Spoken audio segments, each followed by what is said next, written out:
చిరునవ్వులు పూసిన మంట ఇది, కన్నీటిని కోరని కోత ఇది.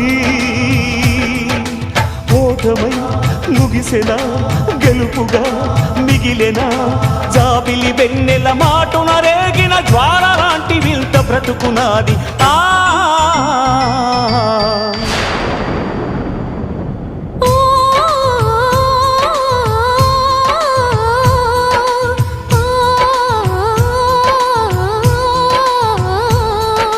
కలువని చంద్రుని ఎందుకు కలిపాడు, ఆ కలయిక కలగా ఎందుకు మార్చాడు. ఆ కథ రాసిన దేవుడన్నవాడు, కరుణన్నది ఎరుగని కటిక గుండెవాడు. నా కథలో ఆ దేవుడు ఎంతటి దయ చూపించాడు.